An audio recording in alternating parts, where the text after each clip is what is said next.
Bapak mau ngasih ikan sama masih pancing? Itu yang penting, Pak. Kalau kasih ikan kami tak butuh. Kalau Bapak tidak mau terima bantuan,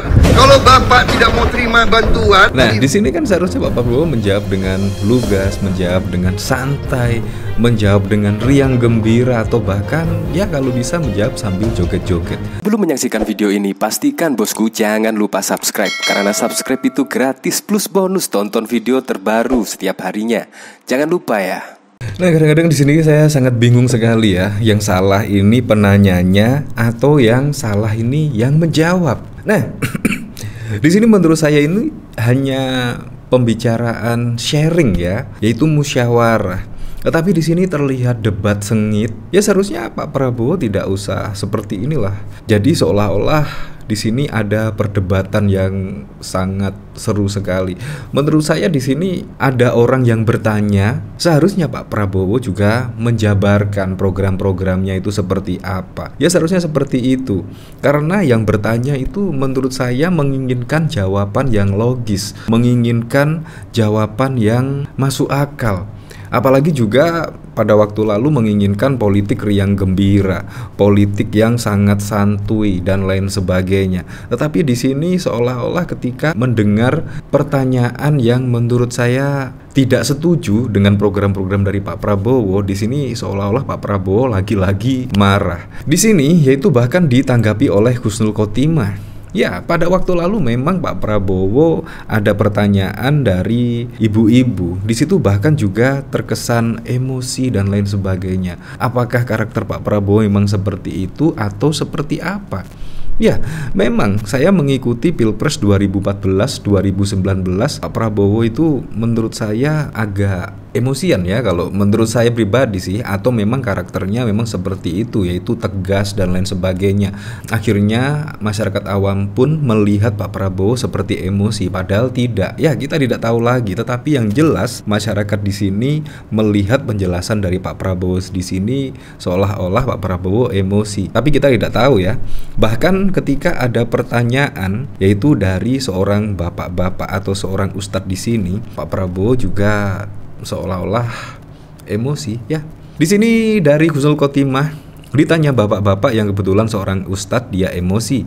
Ditanya ibu-ibu juga emosi. Bukan hanya emosi, jawaban Capres Prabowo pun juga tidak nyambung. Makin membuktikan gemoy dan strategis itu cuma kebohongan publik.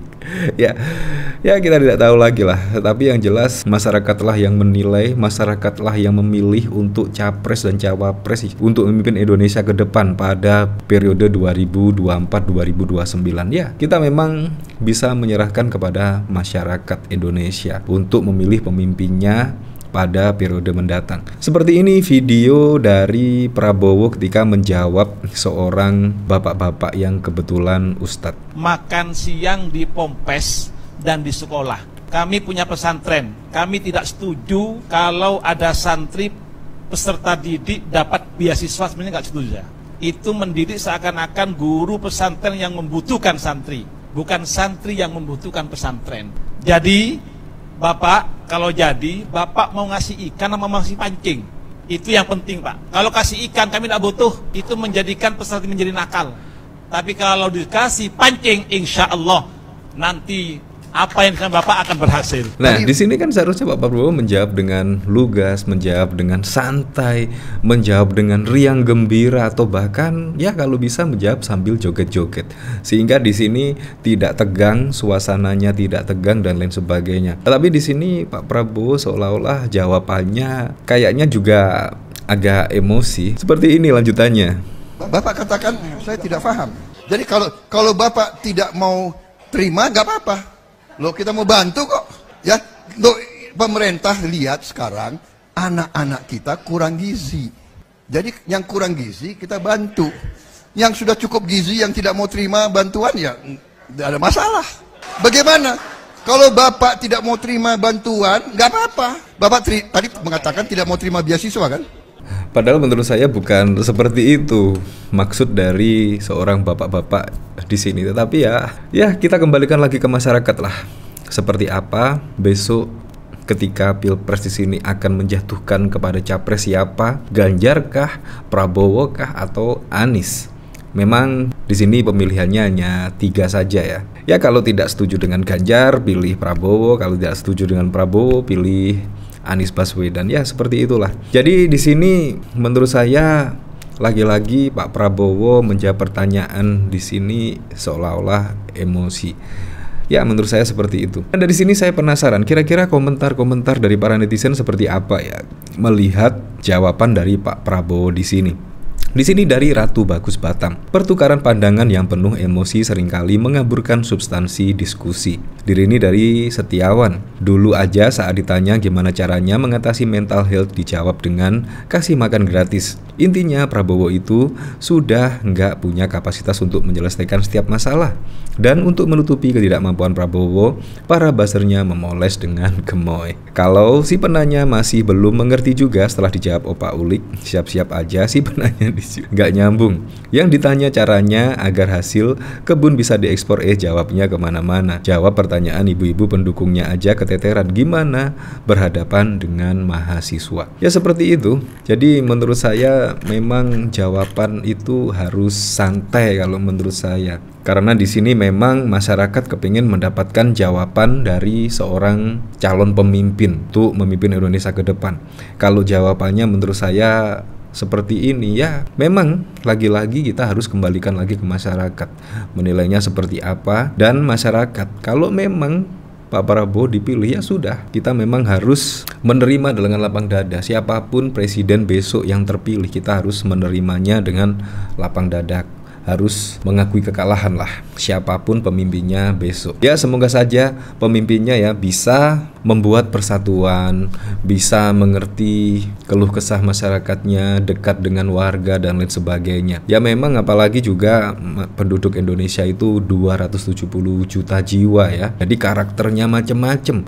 Ada yang keras, ada yang kritis, ada yang pendiam dan lain sebagainya. Jadi Pak Prabowo di sini harus mengerti lah karakter dari penduduk Indonesia di sini. Banyak yang keras, harus seperti apa cara untuk pendekatan kepada masyarakat tersebut dan lain sebagainya. Nah, di sini dari caption video silahkan menilai sendiri ketika pendapat dibalas emosional.